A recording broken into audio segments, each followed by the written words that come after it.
Welcome, Dharma Warrior. In this space, we walk the path of truth with steady hearts, protect what is sacred, and choose peace without abandoning strength. Breathe in presence, breathe out resistance. Let's begin. There comes a point in life when survival stops looking graceful, when grit gets mistaken for chaos, when resilience gets misread as rebellion, and when the very battles you fought to stay alive become the evidence others use to judge your character. That, my friend, is the paradox of survival. People love the victory story, but very few respect the war that it took to get there.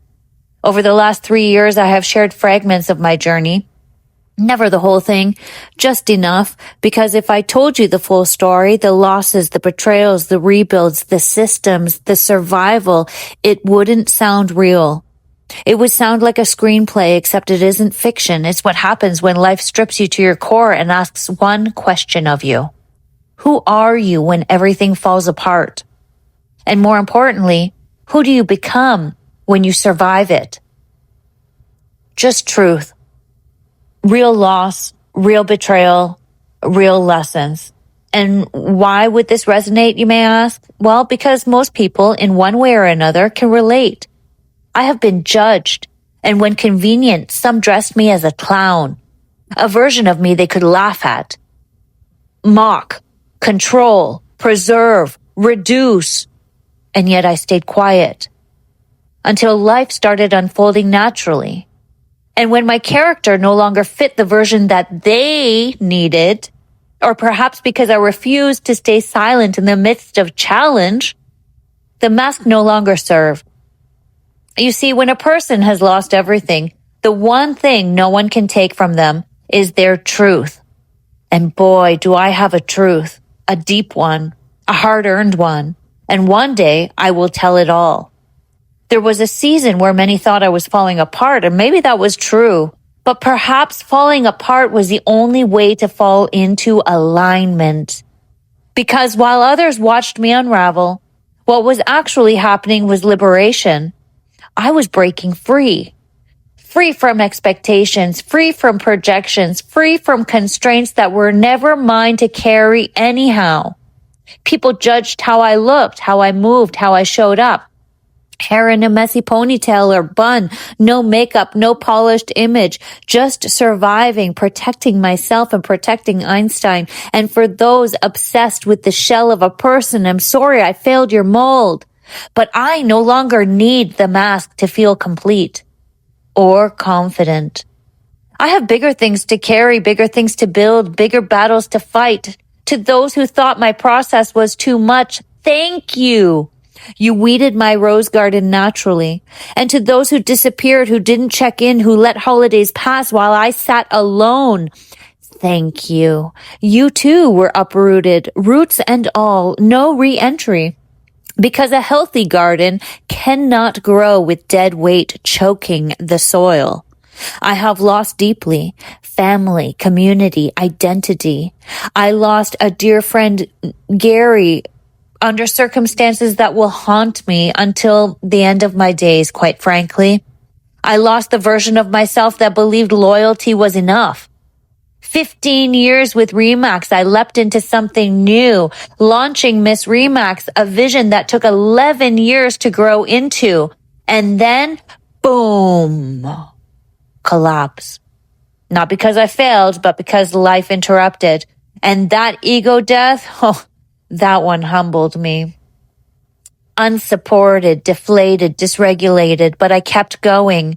I persevered, and maybe the hardest part of all is trying to explain your truth to systems that simply refuse to hear you.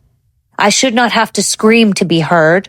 I should not have to beg for fairness. I have receipts for everything, and truth has a funny way of surfacing. So while I still don't do my hair or makeup some days, understand this. I am rebuilding from the inside. And if that offends your standards, that's not my burden. Right now, my nervous system is carrying legal uncertainty, housing uncertainty, financial recalculations, administrative overload, physical discomfort, emotional fatigue, and still, I keep going. I once thought I wanted to belong to the cool kids. I got there and it was a trap. Because belonging at the cost of self is not belonging. It's just another performance. So yes, we went from clown to villain, and let me remind you of my character. I am not malicious. I am not vindictive. So if protecting my peace and telling my truth makes me the villain in your story, then good. Because in my paradigm, the villain gets things done. The villain thinks differently, ruffles feathers, breaks systems, questions norms, and moves boldly. Gary used to call me an enigma, and maybe that's exactly what I am. Not easily understood, not easily categorized, not easily controlled, and that is okay, because people only see what they want to see anyhow. Changing perspective requires humility, and most people would rather preserve their false narrative than admit that they were wrong. But that is a them problem, not a you problem. So you keep being you. Because if you know that your heart is good, your intentions are pure, and you are doing your honest best, that is what matters. And if those three things are intact, God will sustain your path. I am living proof. There were days I had no heat, days I had $4 left, days I thought I really fucked things up for myself. But looking back, those were the moments that were not destruction. They were redirection. Sometimes God removes people. Sometimes he removes places. Sometimes he removes comfort. Not to punish, but to reposition. And surrendering to that, that is one of the hardest disciplines in life. Because surrender feels like death before it feels like freedom. But hear me now. No situation is ever final. Time is infinite. If one solution doesn't work, try another. If one door closes, please knock on another. I don't care if you've knocked on 49 doors or 1,049. Do not stop. Because if door 50 was the one and you quit on yourself at 49, that would be the real tragedy. So if life has painted you a clown or made you the villain, understand something. Those were never your final forms. They were your lessons. They were masks. They were survival, but they were never your truth. And if life looks like ruins from the outside, but your soul still finds reasons to smile, to dance, and to cry at the beauty of the world, then understand this. You are healing, not breaking. Healing. It's messy, but healing, okay? And in a world that profits from bitterness, keeping your heart soft is rebellion. Keeping your faith intact is power. And continuing to love after devastation, that is strength. So let them misunderstand you. Let them judge. Let them project. Your job is not to convince anyone. Your job is simply to continue. And one day, when the dust settles, the same people who handed you the clown mask or painted you the villain will have no choice but to witness the truth, because masks expire, but truth endures. Until we meet again, walk with courage, lead with compassion, and protect your peace.